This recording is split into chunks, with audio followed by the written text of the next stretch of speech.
Le plan, c'est de faire quelques rappels sur la physiopathologie pour comprendre le fonctionnement des nouveaux traitements pour le diabète, puis de parler des nouveautés thérapeutiques hors MM, c'est-à-dire celles qu'on n'a pas le droit d'utiliser mais qu'on va quand même utiliser, et enfin terminer sur les glyphosines avec le Somvelgo. Tout d'abord, savez-vous qu'aux États-Unis, normalement, le diagnostic de diabète sucré était associé à un taux d'euthanasie assez important par rapport aux autres maladies en fait, notamment lorsque les propriétaires ont un diabète sucré, donc besoin d'insuline, un chat ou un chien sur 10 était euthanasié au moment du diagnostic. Autrement, un chat sur 3 était euthanasié pendant la première année post-diagnostic, soit parce que le traitement était trop lourd pour les propriétaires, soit parce qu'il était trop coûteux, soit parce qu'il y avait eu besoin de trop de suivi ou les suivis n'étaient pas bons et donc il fallait trop d'investissement de la part du propriétaire, soit parce qu'il y avait des comorbidités, soit parce que l'animal était trop âgé. Donc en gros, maladie tout à fait bénigne, mais qui fait extrêmement peur aux propriétaires une fois qu'on la diagnostique. Cela dit, il faut se rappeler un instant pour avoir les bases afin d'approcher le diabète sucré, qui est l'insuline et quel est son travail. L'insuline, c'est une hormone qui est extrêmement importante dans l'organisme. Il ne régule pas que le glucose, évidemment, et rend le métabolisme du glucose, mais c'est également une hormone qui rend l'organisme pas l'organisme, mais la masse graisseuse sensible à son activation et son utilisation. Sachez que si vous n'allez pas courir à la fin de cette journée, j'ai un problème avec ça, et ben vous allez stocker de la graisse et devenir insulinorésistant parce que vous n'avez pas bougé de la journée. Donc ça, l'organisme, il ne l'aime pas. Et notamment, il faut activer cette insuline et rendre l'organisme sensible à l'insuline. Et il y a une relation qui est très étroite entre la masse graisseuse et l'insuline, notamment chez l'homme. Quand vous dépassez chez l'homme 20% et chez la femme 28% de masse graisseuse, on commence déjà à avoir un début d'insulinorésistance. Et pour vous faire extrêmement peur, moi je suis à 18% de masse graisseuse, c'est-à-dire 2% d'être insulinorésistant. Donc il y en a qui sont dans la merde, et moi inclus, parce qu'il faut être vraiment très précis. Exactement. Et donc pensez à nos chats dans le mien. Voilà, bon appétit. Pensez à nos chats dans le mien qui est en surpoids parce qu'il est trop mignon et pense qu'à bouffer. Bah lui, il est déjà en insulinorésistance, même s'il n'a pas son diabète.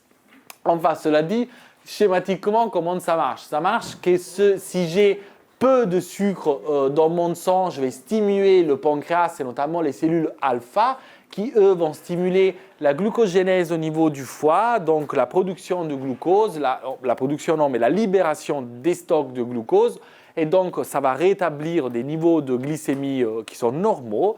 A contrario, si j'ai trop de glucose dans le sang, je vais activer les cellules bêta du pancréas, qui elles, en fait, vont faire restocker le glucose en glucogène. Et donc, je vais rétablir un niveau de glycémie de nouveau normal dans le sang. Cela dit également, je vous rappelle qu'il existe deux types de diabète sucré. Cette dichotomie, ça vient de chez l'homme, elle est très utile quand on veut schématiser les choses et donc approcher de façon schématique nos patients. Notamment, on dit que les chiens ont plutôt un diabète de type 1 et que les chats ont plutôt un diabète de type 2. Dans le diabète de type 1 canin, en médecine vétérinaire, il y a une absence irréversible de sécrétion d'insuline. Donc, en gros, les cellules bêta des îlots de Langerhans ne travaillent plus. Donc, il n'y aura pas de rémission diabétique par la suite. Et c'est une forme de diabète qui est très fréquente chez le chien, bien plus rare chez le chat, mais qui existe quand même.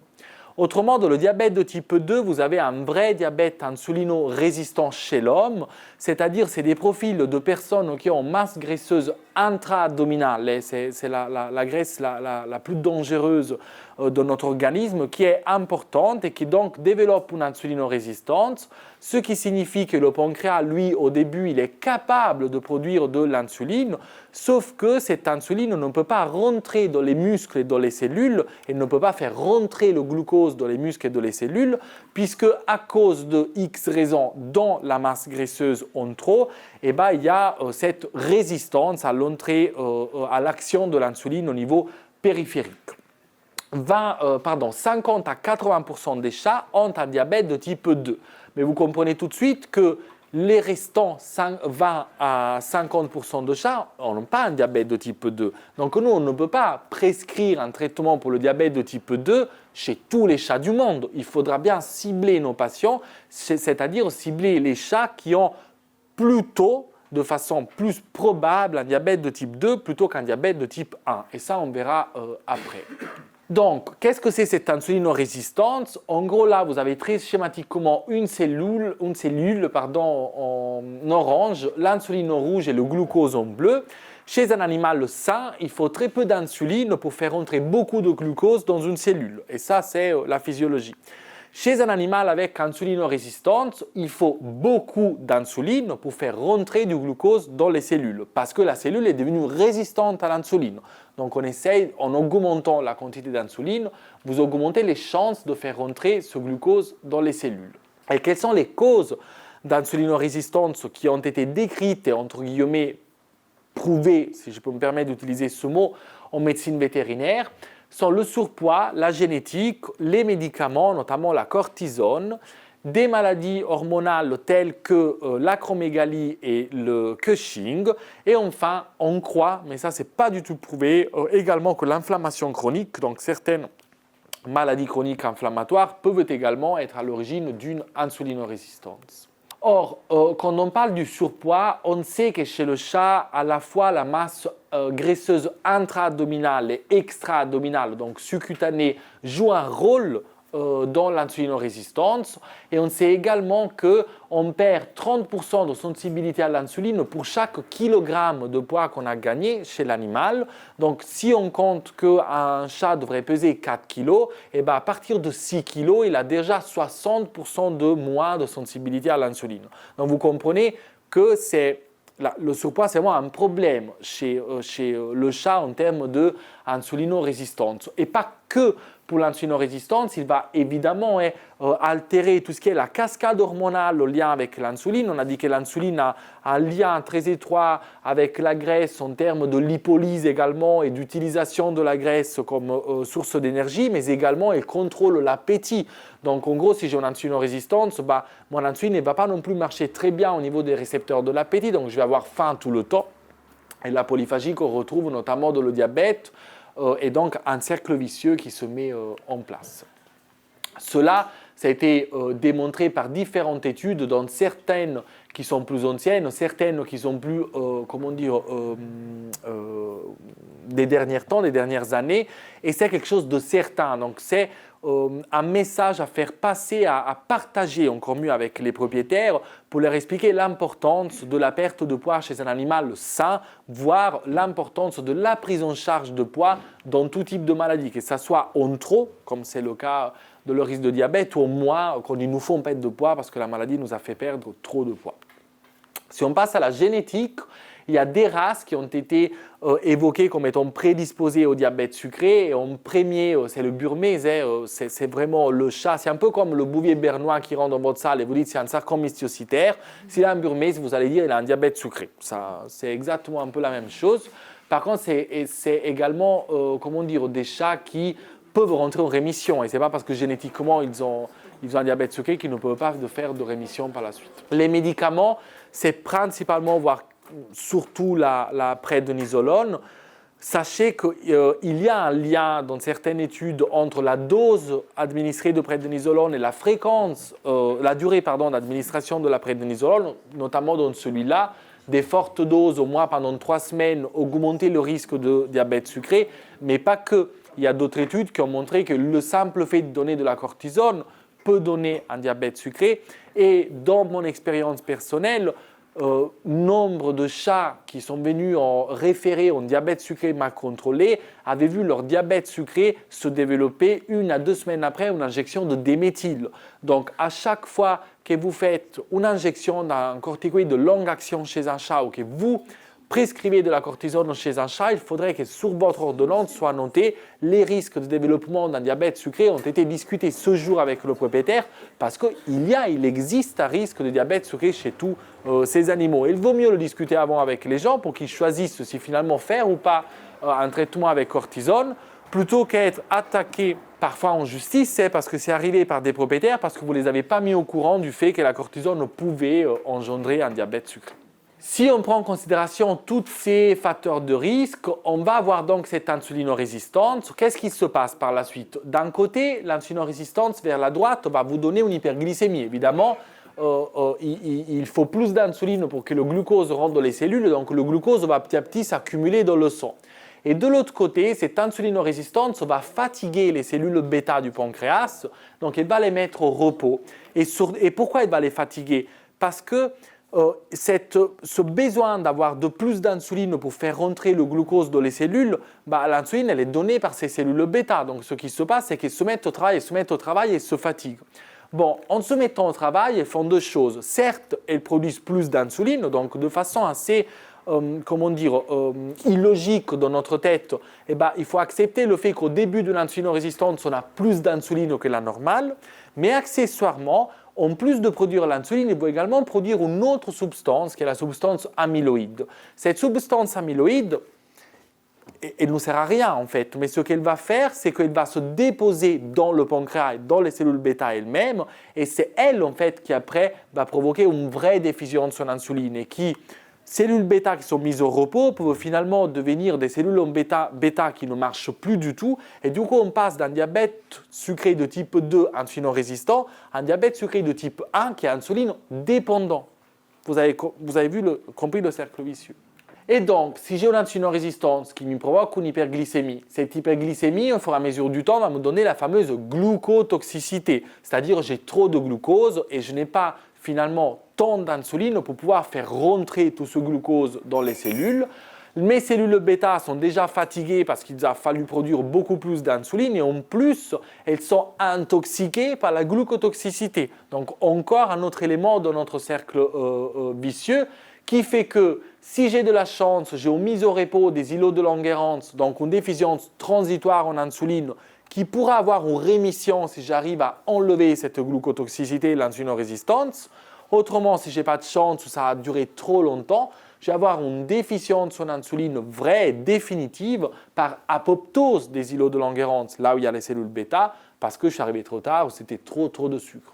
Le chat, en gros, c'est l'ensemble du coup d'un diabète de type 2 et d'un diabète de type 1. Et dépendant du moment où on le diagnostique, soit on est qu'en diabète de type 2, soit on est en train de passer en diabète de type 1, soit malheureusement on est passé déjà en diabète de type 1.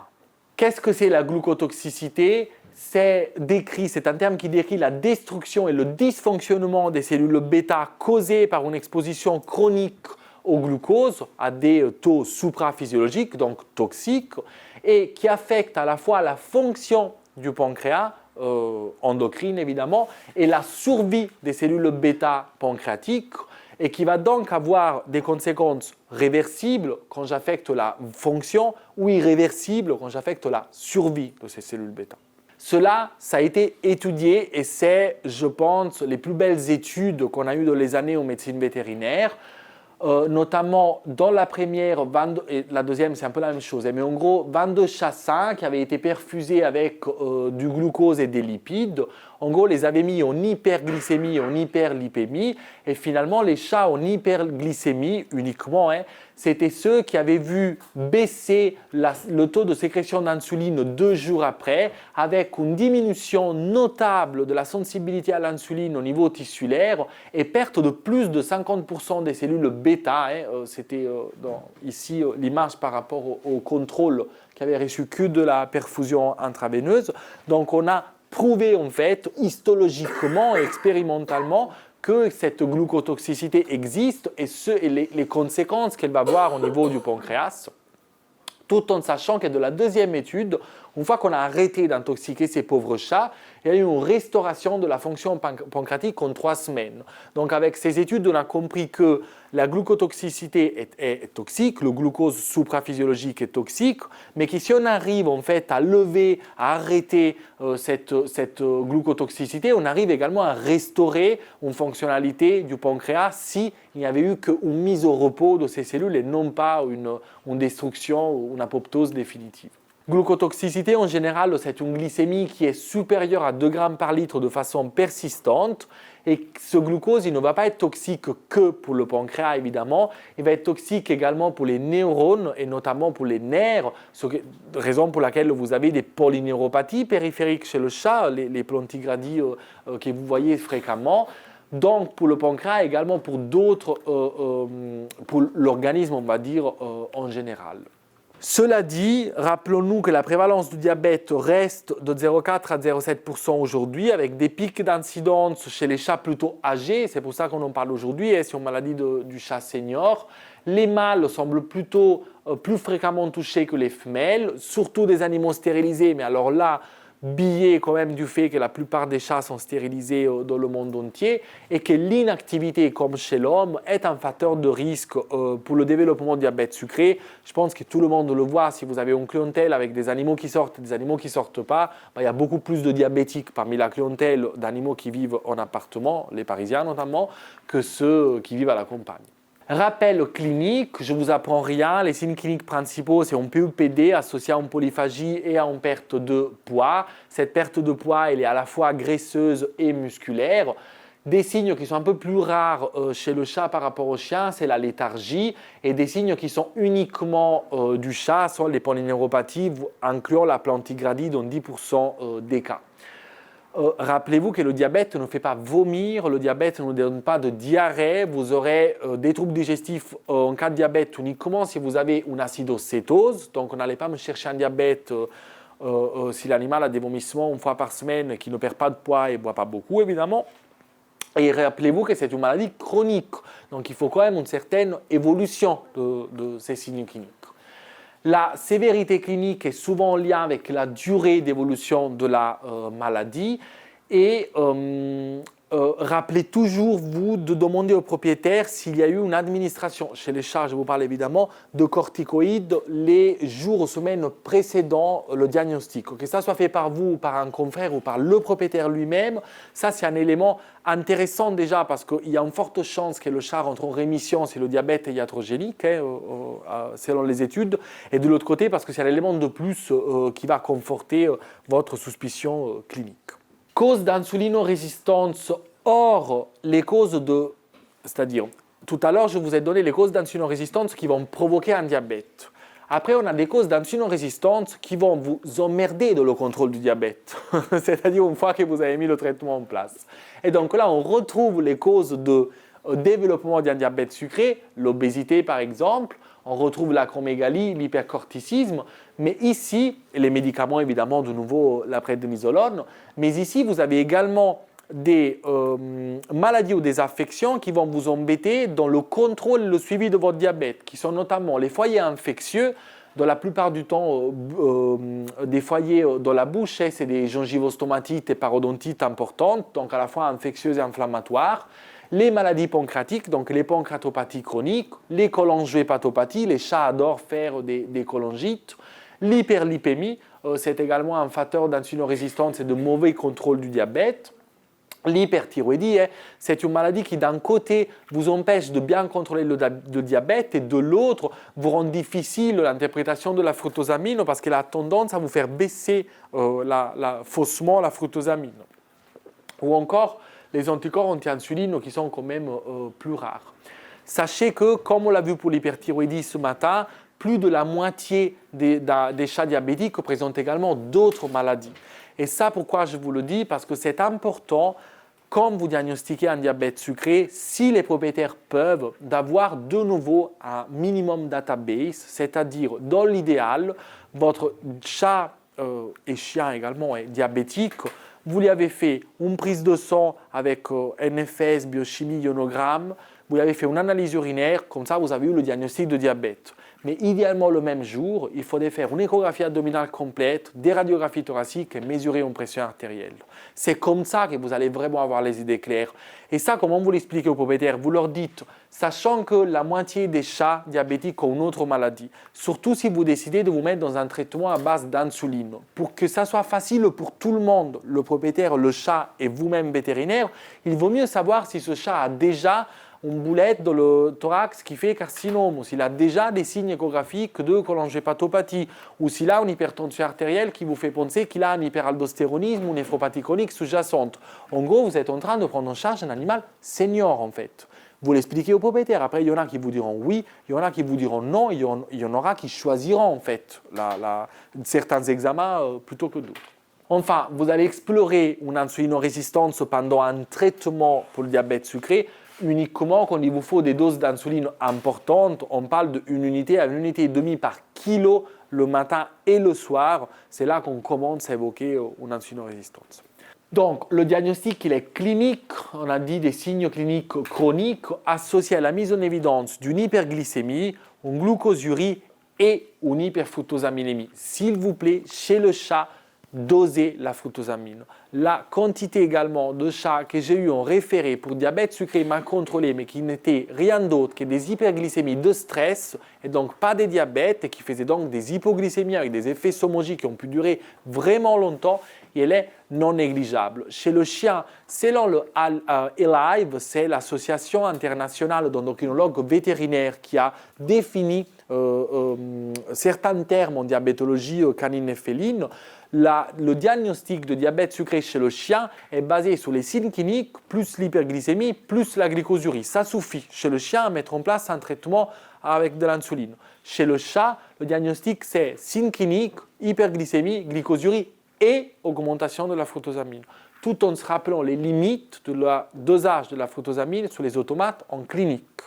Les objectifs thérapeutiques, comme toute maladie, avant tout, on veut l'amélioration des signes cliniques. C'est ce que le propriétaire va voir. Mon chat reprend du poids, mange moins, donc de façon moins gargantuesque, et, bon mot, et boit moins. Ça, c'est les objectifs les plus importants. Accessoirement, on va y associer l'objectif de euglycémie ou pseudo-euglycémie, c'est-à-dire essayer d'avoir un contrôle le plus strict, entre guillemets, de la glycémie chez un chat, tout en évitant l'hypoglycémie afin d'augmenter les chances d'avoir une rémission diabétique. Puisque l'objectif pour vous, dans votre tête, chez un chat diabétique, si les propriétaires l'acceptent, c'est que ce chat ne soit plus diabétique. Parce qu'on a dit que dans la grande majorité des cas, c'est des diabètes de type 2. Si c'est un chat en surpoids, qui a eu de la cortisone, qui a des facteurs de risque qui vous font penser vraiment à un diabète de type 2 et que vous pensez, d'un point de vue d'anamnèse, que vous l'avez diagnostiqué assez rapidement, votre objectif doit être la rémission diabétique. Et cette rémission passe par un contrôle plus ou moins strict de la glycémie, mais surtout par un contrôle des signes cliniques. Il est où le problème? Le problème, c'est que plus on essaie d'être strict au niveau du contrôle de la glycémie, plus on a de chances d'avoir des hypoglycémies, donc d'avoir des propriétaires mécontents si le chat arrive en crise convulsive ou qui, une fois tous les 3 jours, est très abattu en ataxie postérieure et qu'il faut donner du miel à la maison. En termes de discussion avec le propriétaire, on va lui dire, tout d'abord, on va essayer d'avoir, l'objectif c'est la rémission, d'accord. Tout d'abord, on va essayer d'avoir une rémission en contrôlant les signes cliniques et après, si vous êtes prêt à faire des contrôles très rapprochés, voire même à mettre des freestyles et que vous voulez en place un traitement avec l'insuline, on va essayer de se situer dans une fenêtre thérapeutique de glycémie qui est entre 0,7 et 1,8 g par litre pour augmenter le plus possible les chances de rémission diabétique chez votre animal. Vous me suivez jusque-là? Comment les études nous disent qu'on atteint ces chances? C'est le contrôle strict de la glycémie, l'utilisation, il paraîtrait, mais sans aucune preuve statistiquement significative, l'utilisation de glargine ou de détémir en termes d'insuline par rapport à d'autres, mais ça c'est dit dans des études et remis en question par d'autres, ou encore l'utilisation d'une alimentation qui est pauvre en glucides et riche en protéines, en gros les alimentations de type diabétique, en l'absence de comorbidité et notamment d'une atteinte rénale qui empêcherait la mise en place d'une alimentation riche en protéines. Je vais essayer de revenir sur tout cela tout à l'heure, sachant que tout ce que je viens de vous dire est controversé. Donc si ici on était 10 internistes, la moitié vous aurait dit, un tiers vous dit ce que je vous dis, un autre tiers le contraire, un autre tiers moitié-moitié. Moi, le plus important que je tiens à vous transmettre, c'est pas vous de nouveau qui décidez, c'est le propriétaire. Donc, notre travail à tous, c'est de fournir tous les éléments dans les mains du propriétaire pour qu'il puisse choisir en comprenant ce qu'on vient de lui dire, parfois très difficile, et surtout sans qu'il regrette derrière. Donc, c'est de la communication. Et là, ce schéma, il le explique très bien. Il vous dit, il faut voir avec le propriétaire quel est son objectif à lui. C'est-à-dire, est-ce que vous avez un propriétaire qui est très motivé, qui est très bon, parce qu'il y en a qui ne savent pas faire, qui ne savent pas donner un médicament, qui ne savent pas faire d'injection, qui sont incapables. Les pauvres, ce n'est pas leur boulot non plus. Voilà. Qui sont absents. Si le propriétaire il voyage beaucoup et que le chat est gardé la plupart du temps par le voisin, la copine ou le je ne sais pas qui, voilà. Pour lesquels l'animal est déjà âgé, donc en gros il a 17 ans, ils se disent bon, moi, je m'en fous un peu de la rémission diabétique, il ne reste pas beaucoup de temps. Enfin voilà, en gros, dépendant de où vous vous situez là-dedans, vous décidez avec le propriétaire quel est l'objectif thérapeutique de cet animal. Si vous êtes vers la gauche, dans ce cas-là, vous êtes plutôt chez un propriétaire qui veut une rémission diabétique. Si vous êtes plutôt vers la droite, vous êtes plutôt chez un propriétaire qui ne veut pas de rémission diabétique. Donc tout est à discuter avec lui. Or, il y a une équipe australienne qui a dit « très beau tout ça, mais les gens n'ont pas que ça à foutre ». Et ils ont raison, c'est-à-dire que pour payer le veto, il faut bien qu'il travaille. Il ne peut pas rester toute la journée derrière le chat, la glycémie, les trucs et les machins. Bien, donc qu'est-ce qu'ils ont fait ? Ils ont proposé un protocole, toujours avec glargine, là je vous parle d'insuline, avec glargine et alimentation de type diabétique chez des chats nouvellement diagnostiqués, donc en gros moins de 2 mois, ou qui étaient déjà diabétiques, plus de 2 mois. Dans ce protocole, ils ont utilisé insuline, glargine et alimentation de gamme rénale. Et qu'est-ce qu'ils ont fait ? Au début, ils ont mis 0,25 unités par kilo de glargine matin et soir si le glucose au moment du diagnostic était jusqu'à 3,6 g par litre, ou 0,5 unités par kilo sous-cutané matin et soir si le glucose au moment du diagnostic était supérieur à 3,6 g par litre.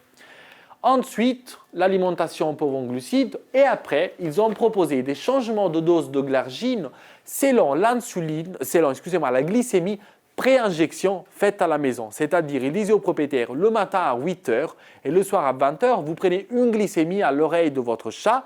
Si votre chat, on l'a diagnostiqué dernièrement diabétique, vous suivez ce schéma-là, donc il était au millimole par litre dans l'étude. En gros, si le glucose était très élevé, il faisait augmenter la dose d'insuline de ce moment-là de 0,5 unités. S'il était très bas, pas d'insuline. S'il était normal, pas d'ajustement.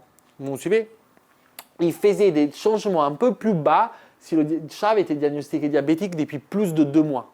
Donc en gros, ils n'utilisaient pas de freestyle là, ou sinon ils le mettaient en place, mais ils disaient regardez que la glycémie avant chaque injection et changer de dose d'injection sans nous contacter à moins veto uniquement sous la base de ce tableau. Quels ont été les résultats ? Les résultats ont été qu'il y a eu une rémission tout de même chez la moitié des chats inclus dans cette étude, donc 82 chats sur 174. Ça semble beaucoup, finalement, on ne l'est pas, parce que dans certaines études, on a une rémission jusqu'à 100% des chats inclus. Mais ces rémissions de 100%, c'est avec des contrôles très stricts cliniques et biologiques. Là, le but de cette étude, c'était de dire, si je laisse se faire au propriétaire en le laissant vivre, en gros, la maladie de leur animal, qu'est-ce que ça va donner ? Ça va quand même donner des résultats qui sont très intéressants, parce que la moitié des chats est rentrée en rémission. Bon, une partie de ces chats est redevenu diabétique, comme c'est décrit dans les autres études, même en cas de rémission de 100%, il y a un risque que le chat redevienne diabétique dans les 6 à 12 mois après la rémission, mais sachez que même avec un protocole qui n'est pas hyper strict, on peut quand même atteindre une rémission diabétique.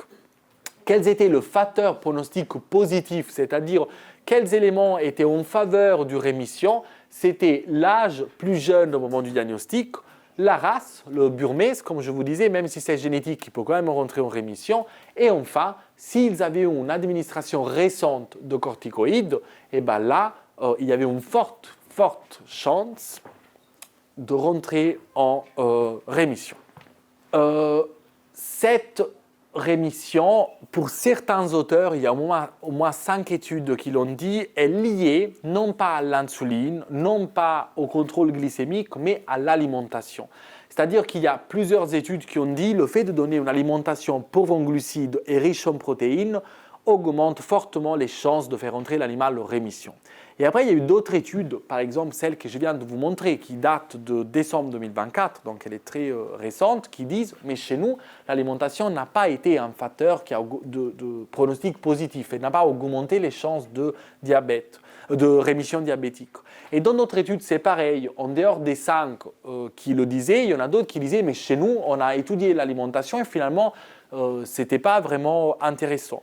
Et donc, sous la base de ça, aujourd'hui, vous avez des internistes qui vous diront que finalement, ils ne donnent plus d'importance à l'alimentation, d'autres qui finalement vous diront, comme moi, et je fais partie de ce groupe-là, moi je donne beaucoup d'importance à l'alimentation. Mais tout simplement, ce n'est pas là basé sur les études, mais c'est plutôt basé sur la physiopathologie du diabète, notamment sur la physiopathologie de l'insulinorésistance. Ça doit passer par un contrôle alimentaire, c'est normal, c'est logique. Mais bon, ce que je peux vous dire, c'est que c'est à votre choix aujourd'hui de dire je oblige entre guillemets ou je force les gens côté alimentaire en cas de diabète sucré. Moi, mon conseil, c'est si vous privilégiez l'insuline comme traitement, mettez toujours une alimentation de type diabétique chez le chat. Évidemment, sauf si le chat est en néphropathie chronique ou sauf si le chat a la peau sous les os parce que c'était un diabète maigre, comme vous l'avez diagnostiqué. Là, il faut qu'il reprenne évidemment du poids tout d'abord. Si vous utilisez le Sonvego en première intention, certains vous diront de ne pas changer d'aliment parce que vous allez augmenter le risque de diarrhée. Alors déjà, le Sonvego donne de la diarrhée si en plus vous changez d'aliment. Mais il y en a d'autres aux États-Unis, dans des pentes de l'endocrinologie, qui vous disent non, nous, dans nos protocoles, on met Sonvego plus alimentation de gamme diabétique. Et du coup, je suis allé un peu chercher, effectivement, chez l'homme, quand ils prescrivent des glyphosines, ils prescrivent associés aux glyphosines des alimentations pauvres en glucides, parce que le fait de diminuer la quantité de glucides, ça diminue le facteur osmotique qui sont à l'origine de la diarrhée due aux glyphosines. Donc, enfin, qui a raison? Personne. Vous faites ce que vous voulez, mais sachez qu'il y a différents points de vue à ce sujet aujourd'hui. Bon, évidemment, comme les dernières revues et consensus, ça date de 2014 et 2018, là-dedans, c'était marqué de toujours mettre une alimentation pauvre en glucides et riche en protéines. Là, est-ce que la rémission, c'est une guérison? Non. Malgré le fait que pour le Alive, dont je vous parlais tout à l'heure, il n'y a pas vraiment la rémission, comment dire, l'état prédiabétique n'existe pas chez le chat. Ils suspectent quand même la présence d'un prédiabète sous-clinique, qui en gros, ça équivaut à dire on n'a pas la preuve scientifique pour dire qu'il y a un prédiabète, mais on pense quand même qu'il y en a un. Et non, mais ça, c'est les internistes. Merci, bonjour. La vie n'est pas toujours facile dans la tête.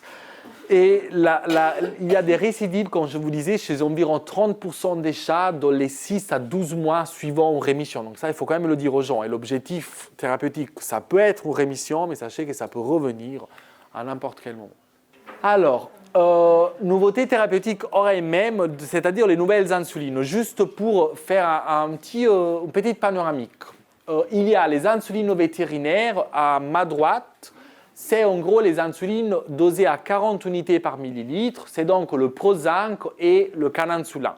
D'un point de vue légal, on a l'obligation de prescrire chez un chat tout d'abord le Prozac et s'il ne marche pas, le Canansulin parce qu'on doit suivre la cascade AMM. Et ça, en fait, c'est des insulines qu'on appelle lentes, malgré le fait que pour nous ne le sont pas, mais dans la classification des insulines, ça reste des insulines lentes. Et après, vous avez les insulines humaines, donc à ma gauche, à votre droite. C'est les insulines à très longue action qui sont dosées à 100 unités par millilitre et qui incluent la glargine 100 unités, donc le Lontus que tout le monde connaît, le Détémir ou l'Evemir et l'insuline glargine Toujeo qui est dosée à 300 unités par millilitre. Et il y a également le Degludec que je ne vous ai pas mis là-dedans parce que chez le chat n'a pas encore été étudié beaucoup.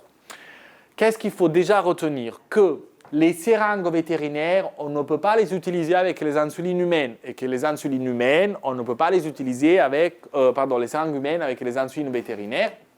Autre chose, les études nous disent que quand vous avez une insuline avec un stylo à disposition, il vaut mieux utiliser le stylo parce que quand les doses d'insuline sont très petites, notamment moins de 2 unités par animal, il vaut mieux le stylo qui donne la vraie quantité d'insuline plutôt que les seringues et les aiguilles où il y a des pertes en fait en termes de quantité d'insuline. Et autre chose, Vous pouvez utiliser des seringues pour le détémir et le lève-mire. Vous ne pouvez pas utiliser de seringues pour le TOUGEO parce que vous voyez que le TOUGEO est dosé à 300 unités par millilitre. C'est toujours de la glargine, hein, alors que le Lontus est dosé à 100 unités par millilitre. Vous ne pouvez pas, sinon vous allez tuer l'animal, utiliser les seringues humaines pour le TOUGEO. Le TOUGEO, il n'existe qu'en stylo et il faut l'utiliser qu'en stylo. Alors là, vous avez un schéma. Ici, vous avez la durée d'action de l'insuline et ici, vous avez l'action de l'insuline. Donc, première courbe, c'est la courbe des insulines, on va dire, à action lente à longue. Je vous ai mis par exemple le Prozac et le Lontus. C'est des insulines qui, quand vous les injectez, sur environ 6 à 8 heures, vont avoir un pic d'action. Le pic d'action de l'insuline va, et c'est l'équivalent du nadir, c'est-à-dire du point le plus bas de la glycémie. Vous me suivez toujours là? Et après, petit à petit, cette action, ça va se réduire de l'insuline, donc la glycémie, ça va augmenter de l'autre côté, et cela en environ 12 heures. Donc, c'est des insulines qu'on administre matin et soir. D'accord? Ça va faire en gros un pic d'insuline, un deuxième pic d'insuline. Okay? Donc, nous, ce qu'on a finalement, c'est plutôt une courbe qui va faire comme ça de la glycémie. Pour le TOUGEO, qui est une insuline extra longue, ou encore le Degludec, que je vous répète, je ne vous ai pas mis là-dedans parce qu'il n'a pas encore été étudié beaucoup chez le chat, c'est des insulines basales. C'est-à-dire qu'en théorie, si on l'injecte une fois, cette insuline va avoir un pic qui est beaucoup plus plat, mais qui va durer très longtemps dans la journée, environ 24 heures. Et là, pour vous faire un exemple, ça c'est un chat suivi par Dr Darnis qui m'a donné ces images.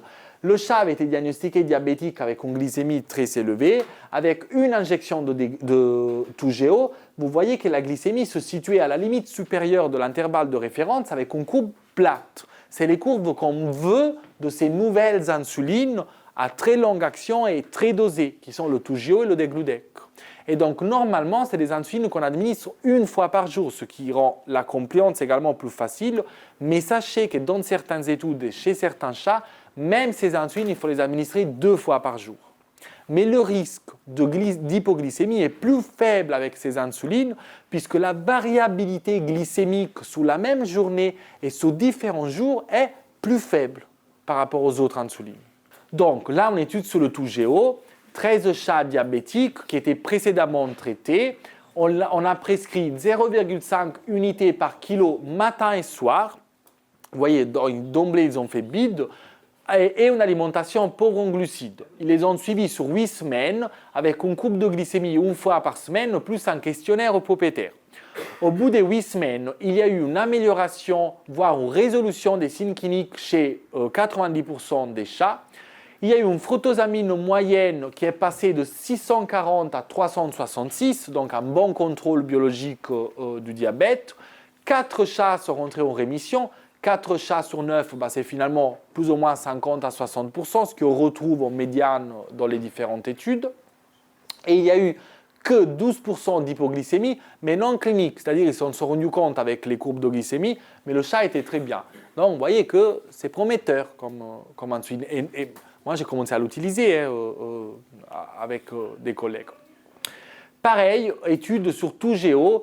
Quelle est la variabilité quotidienne du TOUGEO et quelle est sa durée d'action versus le Lontus? Donc je vous rappelle, les deux c'est de la glargine. Le Lontus elle est à 100 unités par millilitre, le TOUGEO à 300 unités par millilitre. Là il y a 7 chats.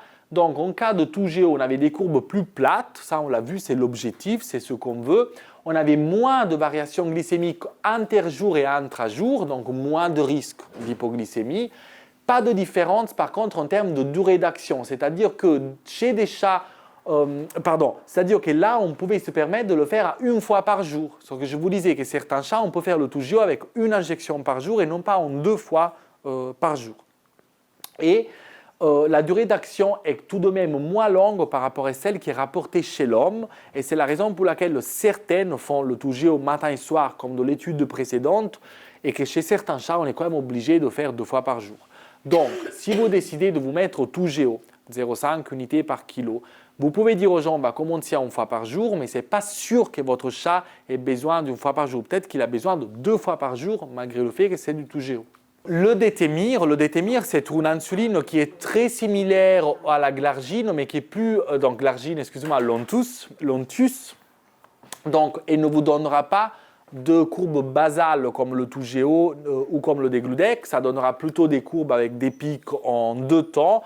C'est une insuline qu'elle administre également matin et soir, mais qui est plus puissante que le Lontus. Donc, notamment, c'est encore, dans certains cas, à mon avis, l'insuline de choix de les acromégalies. C'est l'hypersomatotropisme, c'est cette maladie hormonale associée au diabète chez certains chats qui donne une insulinorésistance monstrueuse. Et ben, cette insuline est pas mal, dans certains cas, pour contrôler ces animaux-là. Finalement, le chat la tolère bien. Le risque d'hypoglycémie est quand même plus important par rapport au Lontus, mais je me permettrai de dire négligeable. Par contre, chez le chien, il faut faire très attention. Le risque d'hypoglycémie est très important avec cette insuline. Donc, détémir versus glargine, l'objectif de cette étude, c'était de comparer la pharmacodynamique de ces deux insulines chez des chats sains. Donc, on leur a injecté 0,5 unités par kilo sous-cutané. Et en gros, dans les conclusions, il y avait une durée d'action moins longue de l'insuline détémir par rapport à chez l'homme, mais c'est la même chose du Toujeo. On ne peut pas dire que l'homme et l'animal fonctionnent de la même façon, c'est certain. L'effet courbe était présent chez certains chats, c'est-à-dire que ce n'est pas une insuline basale, ça fait un pic, et on ne peut pas l'administrer ici, on a besoin de l'administrer matin et soir, malgré cette action plus puissante par rapport au Lontus. En résumé, on va dichotomiser les insulines en insuline bolus et insuline basale. Les insulines bolus, c'est celles qu'il faut qu'on administre matin et soir. C'est les insulines vétérinaires à action intermédiaire comme le Canansula ou vétérinaires longues comme le Prozinc ou humaines longues comme le Lontus ou encore le Détémir, l'Evemir. Généralement, matin et soir, le nadir est variable. Ça dépend des animaux, de la maladie et de comment de la pharmacodynamie de l'insuline de l'animal. Les insulines basales, c'est les nouvelles insulines, donc le Toujeo que je vous ai présenté, le Degludec, le Tresiba également, mais qui a moins été étudié. Là, vous allez avoir des courbes basales, donc plates, il n'y a pas de pic distinct comme dans les insulines bolus. Généralement, une injection par jour est suffisante. Le risque d'hypoglycémie est moins important parce que la variabilité glycémique est moins importante et se vendent que en stylo. Et s'il vous plaît, ne me faites pas, je prends la seringue de 1 parce que je suis alchimiste et mague Merlin et que je... Non, c'est le stylo, sinon vous allez tuer vos patients. Et du coup, on va passer au Somvelgo.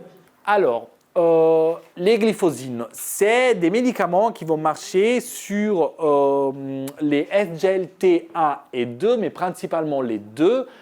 Ces cotransporteurs, en fait, c'est des récepteurs, grosso modo, sont présents au niveau du tubule proximal. Je vous le disais ce matin, c'est là où il va être absorbé la plupart des molécules qui ont été filtrées par le glomérule, mais dont l'organisme a besoin, dont il y a le glucose. 90% du glucose est réabsorbé au niveau du tubule proximal via donc ces cotransporteurs. Ce qui va faire le Somvelgo, c'est que lui, il va occuper ces cotransporteurs, donc il ne peut plus, l'organisme, le tubule, réabsorber le glucose, qui donc va tomber dans les urines. Par conséquent, qu'est-ce qui se passe en amont de l'organisme? Il va y avoir mise en place des fameuses hormones controrégulatrices, adrénaline, hormones de croissance, cortisol, etc., qui vont éviter une hypoglycémie, tout en ayant une euglycémie, ou en tout cas une glycémie qui est très proche de la glycémie normale. Voilà en gros le mode de fonctionnement de Somvelgo et la raison pour laquelle ces animaux ne font pas d'hypoglycémie, ou s'ils les font, c'est extrêmement rare et ils ne sont pas cliniques.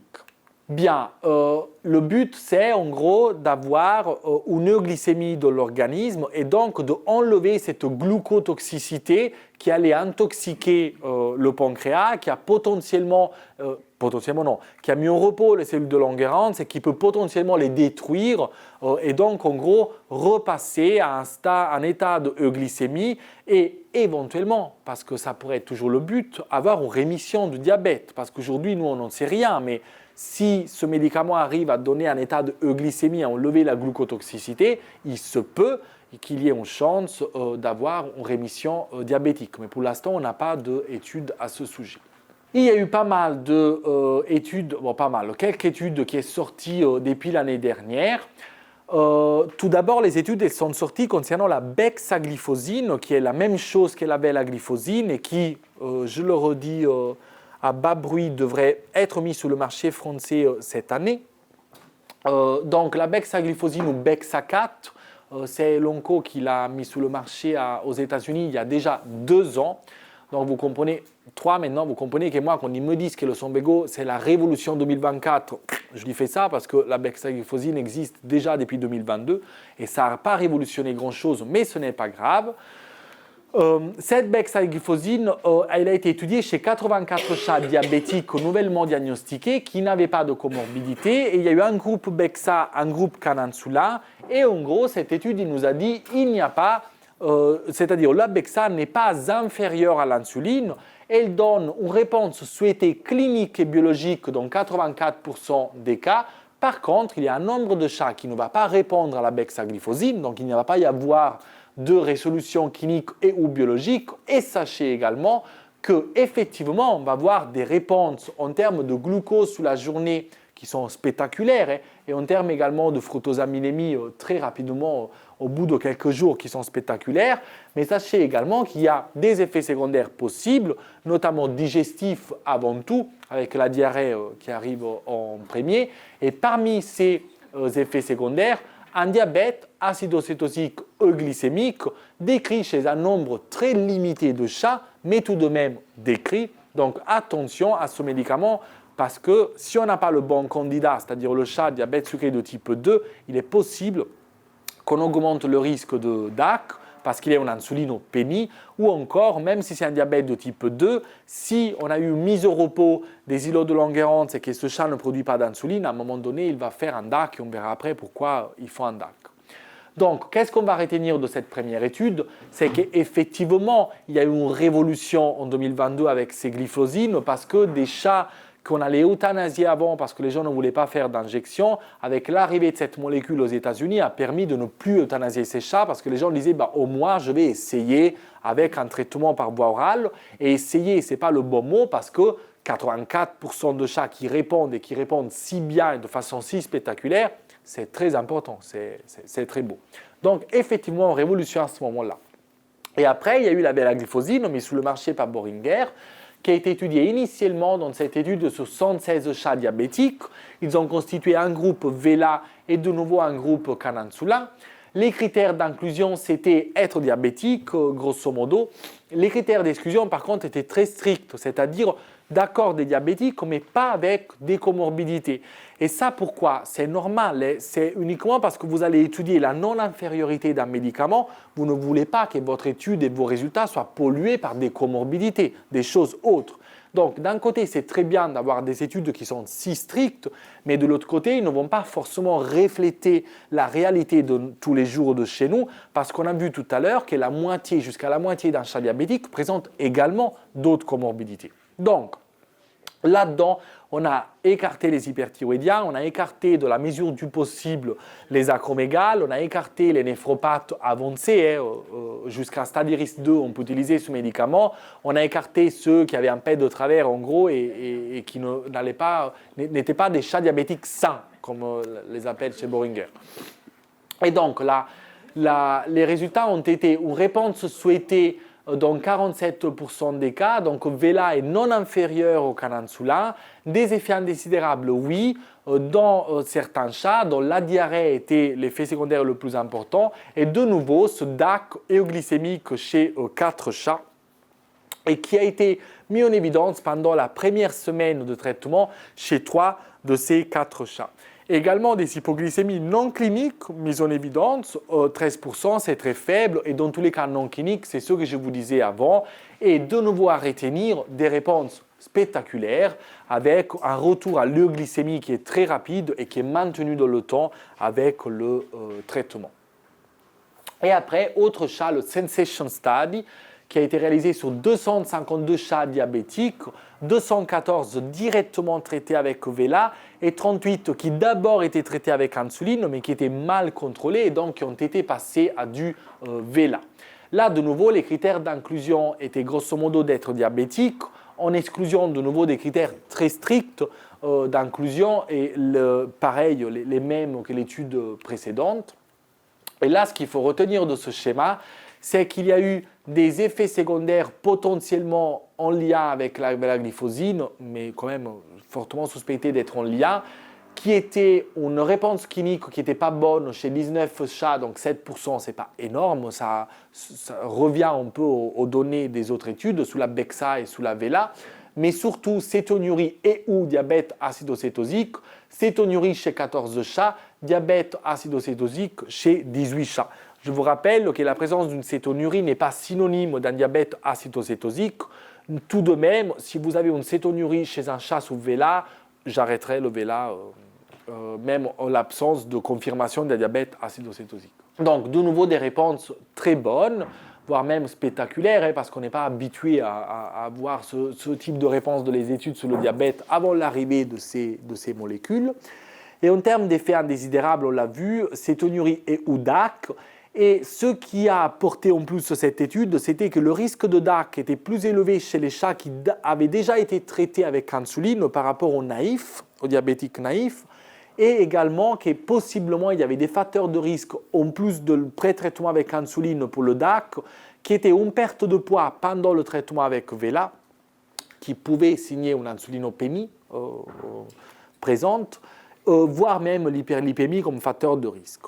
Donc, vous comprenez pourquoi, quand Boehringer est venu vous voir, vous a dit oui, le Vela, mais chez des chats diabétiques sains et chez des chats diabétiques nouvellement diagnostiqués, évitez de passer des chats qui sont déjà bien contrôlés sous insuline au Vela parce qu'il y a un risque possiblement plus important de DAC. Mais si vous avez des chats sous insuline mal contrôlés, ben là, vous avez le droit d'essayer de les passer sous Vela avec possible risque de DAC. Au début, alors tout à fait, d'ailleurs c'est ce que j'allais vous dire, alors certains disent insuline aujourd'hui, demain son Velgo, le font, d'autres disent de garder une toute petite dose d'insuline, notamment une unité par chat matin et soir avec le son Velgo, tout en contrôle. Alors il n'y a pas vraiment de raison de faire une hypoglycémie dans ces cas-là, pour ce qui est le mécanisme du son Velgo, mais je contrôlerai quand même la glycémie à ces moments-là. Après, franchement, si vous voulez mon point de vue, je ne m'amuserai pas à changer l'insuline avec du Sonbelgo, hormis si je suis obligé. Par le propriétaire parce qu'il en a marre et qu'il veut euthanasier le chat, ou parce que le chat vraiment ne répond pas à l'insuline. Mais moi, un chat qui ne répond vraiment pas à l'insuline, c'est soit un acromégale, soit un chat où on a raté quelque chose. Donc c'est rare que le Sonbelgo soit la dernière option qui me reste pour l'animal. Mais il se peut que les gens vous disent, arrive en suivi mal contrôlé, vous disent par contre, là, j'en ai marre de dépenser de l'argent, et vous dites, la seule option qui me reste, c'est d'essayer le Sonbelgo. C'est une option. Et effectivement, il y avait une série de 5 cas sur la bexaglyphosine au Canada, notamment 5 chats diabétiques mal contrôlés, tous étaient sous glargine et 4 sous alimentation de gamme diabétique. Et ils ont été mis sous Sonbelgo avec la glargine, ce qui a permis un bon contrôle du diabète chez les 4 chats, et même ça a permis d'arrêter l'insuline chez 2 chats. Donc il se peut. Il y a des cas décrits d'association de Sonbelgo et d'insuline. Moi-même, je l'ai fait chez un chat acromégale qui, par ailleurs, n'a pas répondu, de le mettre sous les deux. Ce que je vous conseille uniquement, c'est de contrôler, moi personnellement, mais je suis peut-être trop frileux et je me trompe, ce type d'animaux, je les hospitalise quand je fais ce genre de choses. En résumé, les glyphosines, c'est un néoglycémion par voie orale, a une efficacité qui est plus rapide que l'insuline, et ce n'est pas une insuline, donc nécessite une capacité pancréatique endocrine, cellule bêta des îlots de Langerhans, fonctionnelle résiduelle. En gros, si vous avez un patient en diabète de type 1 tout court, lui, il ne va pas s'en sortir. Donc, quelles sont les indications du Sonbelgo? Chat en forme, non déshydraté, bon appétit, son trouble digestif, non insulinopénique, là c'est le plus difficile à savoir, non cétosique, donc le jour du traitement, dosage des corps cétoniques dans le sang à défaut à minima dans les urines, maladie rénale chronique de stade iris maximum 2, donc maximum 24 mg par litre de créatinine, et switcher de l'insuline à la glyphosine, c'est faisable. Faites juste attention au protocole et aux besoins en insuline chez les animaux insulinopéniques. Donc, est-ce que c'est une révolution en 2024? À mon avis, c'est très intéressant pour l'insulinorésistance et pour les cas de mauvaise compliance, mais quid du rémission diabétique? Parce que je vous rappelle que dans certains cas, on a vu par exemple les diabètes iatrogéniques, le but était quand même la rémission. Alors là, de nouveau des écoles. J'ai lu un article qui a été publié en fin 2023 par Berendt et Cook, c'est des pontes de l'endocrinologie américaine et internationale, qui reprenait un peu toutes ces informations et tous ces points de vue. En gros, il y a des études qui ont prouvé que la rémission diabétique améliore la qualité de vie pour le chat et pour le propriétaire. Vous m'étonnez, il n'y a pas de médicaments à donner, etc. Mais surtout, augmente la survie des chats, même s'ils retombent en diabète par la suite. Donc quand même, il y a un intérêt à faire entrer le chat en rémission diabétique. Donc il y a certains, et moi je fais partie de ces certains, pour lesquels la rémission diabétique reste un objectif du traitement du diabète sucré. Donc, dépendant du patient, si je pense que mon patient a des fortes chances de rentrer en rémission diabétique, je parle aux gens à la fois de l'insuline et du Sombego, je les laisse choisir sans influencer leur choix, mais tout en leur disant il y a plus de chances de rentrer en rémission avec l'insuline chez votre animal. Mais c'est une décision des propriétaires. Par rapport également au schéma tout à l'heure que je vous ai montré. Et après, dans l'étude, dans la revue dont je vous parlais des États-Unis, il y avait l'autre école de pensée qui était d'accord, effectivement, en rémission diabétique, c'est intéressant, mais comme dans la grande majorité des cas, le chat retombe en diabète par la suite, il vaut mieux le laisser tranquille, lui donner du Sombego à vie qui a très peu de risque d'hypoglycémie. Comme ça, les gens prennent la routine de donner le médicament et le chat routinier, parce que c'est un animal routinier, une fois qu'il s'habitue au Sombego, il va le prendre pendant toute la vie. Ce qui est effectivement quelque chose à défendre également comme point de vue. Sauf que personne ne s'est posé la question de la pauvre meuf ou monsieur qui doit payer 200 balles de Sombego par mois. Donc moi je suis désolé, mais le diabète, la rémission de diabète sucré reste un objectif du diabète sucré. Est-ce que c'est pour autant que je vais pointer du doigt le Sombego et dire que je ne le prescris jamais? Non, et c'est là pour deux raisons. La première, c'est que le canaglifosat chez l'homme a fait rentrer les humains en diabète de type 2 en rémission. Donc je pense qu'il y a une possibilité que les animaux rentrent en rémission avec le Sombego. Deuxièmement, si vous regardez le mécanisme d'action du Sombego et la physiopathologie du diabète, l'insulinorésistance et le diabète de type 2 chez le chat, logiquement, comme je vous disais, si on arrive à gagner une euglycémie, une glycémie normale constante, et que donc on enlève le côté glucotoxique, logiquement, ce médicament doit permettre de faire entrer en rémission les animaux. La seule question qui reste, c'est mais quand ils vont rentrer en rémission? C'est-à-dire, le seul moyen que j'ai de savoir s'il est en rémission, c'est de l'arrêter. Et chez l'homme, c'est ce qu'ils font. On a des protocoles très standardisés. Tu vas me bouffer cette alimentation et du canaglifosat, et toi, maintenant 3 mois, au bout de 3 mois, je te l'enlève, je te garde l'alimentation et je vois si tu es rentré en rémission ou pas. Très bien. Il nous manque en gros des protocoles comme ça. Question fréquente, est-ce qu'il faut contrôler la glycémie quand je les mets sous Sombego? Non, les risques d'hypoglycémie cliniques sont extrêmement faibles. La diarrhée, alors souvent autorésolutive sur 7 jours, moi je ne sais pas vous, mais c'est des diarrhées dures à passer quand même. La polyphagie, la PEPD peuvent persister même si le chat est très bien contrôlé et il est possible une résolution de la plantigradie ou une amélioration de la plantigradie si on lien avec la durée de cette plantigradie. Si l'animal a été plantigrade pendant 2 ans, peu de chances que la plantigradie se résolve. En revanche, s'il a été plantigrade quelques semaines, il y a des chances qu'il remarche normalement. Risque, c'est le diabète euglycémique en cas d'insulinorésistance majeure ou d'insulinopénie. Et donc, c'est pour cela que pendant les 2 premières semaines de traitement, on conseille de contrôler les corps cétoniques dans le sang, à défaut dans les urines. S'il y a une cétonurie à partir de 2 croix dans les urines, le conseil c'est d'arrêter. Moi, perso, si j'ai un chat qui a un corps cétonique qui se bat en duel dans les urines, je l'arrête, le Sombego, parce que ça me fait très peur. Et à long terme, il vaut mieux faire des contrôles 1 mois, puis tous les 3 mois avec le vétérinaire, en incluant la fructosamine pour être sûr quand même que ce Sombego n'est pas en train de déclencher des hypoglycémies à longueur de journée et du coup d'avoir une fructosamine qui est extrêmement basse. Le risque est très faible. Donc, le DAC, la physiopathologie du DAC, on va la commencer par là, excusez-moi. Vous avez un diabète sucré. Donc, en gros, vous avez une perte de capacité de transporter le glucose dans les cellules. Ça, on l'a vu. Soit parce qu'il y a une insulinórésistance, soit parce qu'il y a une insulinopénie, tout type de diabète. Cela, d'un côté, vous donne l'hyperglycémie, et tout le monde est d'accord. De l'autre côté, vous donne une famine cellulaire, parce que rappelez-vous que le glucose, c'est l'énergie pour toutes les cellules. Cette famine cellulaire va faire, alors déjà ça va donner la polyphagie qu'on voit dans le diabète, mais surtout ça va mobiliser des acides gras qui vont être oxydés pour avoir de l'énergie. Et via l'oxydation de ces acides gras, on va avoir des produits poubelles, on va dire, qui sont les corps cétoniques, qui ont certaines sources d'énergie et d'autres produits poubelles. Ces corps cétoniques vont s'accumuler et cette accumulation donne une cétonémie sérique. La cétonémie sérique donne l'acidose métabolique et cette cétonémie sérique avec l'hyperglycémie augmente la diurèse, une diurèse osmotique, ce qui va donner également normalement non, toujours une cétonurie, mais normalement une glucosurie avec une hyperglycémie. C'est ce qu'on était habitué à voir normalement dans le DAC, parce qu'on avait des animaux mal contrôlés qui avaient une hyperglycémie, une cétonémie, une cétonurie et une glucosurie.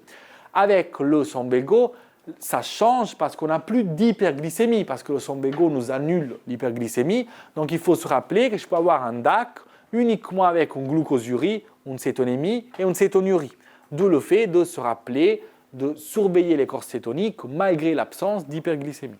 Donc, qu'est-ce que je fais si j'ai ce DAC en cas de Sombego? J'arrête les glyphosines et normalement, leur action s'arrête au bout de 24 heures, d'accord? Mais la glucosurie due au Sombego peut persister jusqu'à 10 jours après. Donc, ce n'est pas parce qu'il continue à être glucosurique et normoglycémique que le Sombego est toujours dans l'organisme.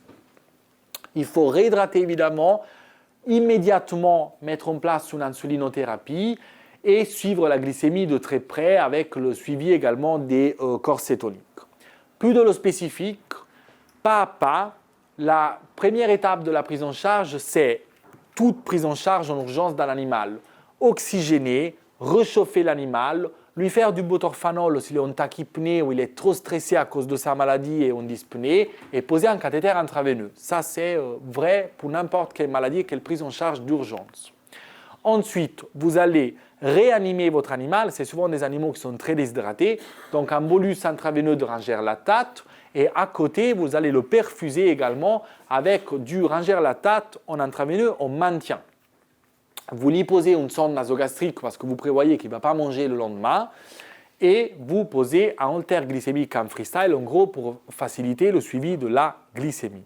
Ensuite, l'insulinothérapie, cette histoire qu'il fallait attendre 6 heures de réhydratation avant de mettre en place l'insuline en cas de DAC, vous me l'oubliez tout de suite, surtout si vous utilisez des protocoles intraveineux.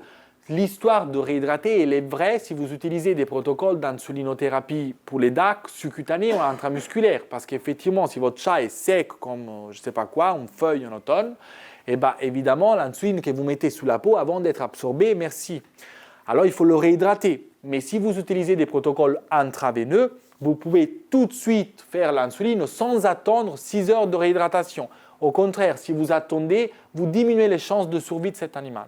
Protocole d'insulinothérapie pour les DAC. Si vous voulez le faire en intramusculaire avec l'acte rapide, je vous ai mis la dose. Sachez quand même que c'est celui qui marche le moins en termes de protocole. Après, pour moi, c'est facile.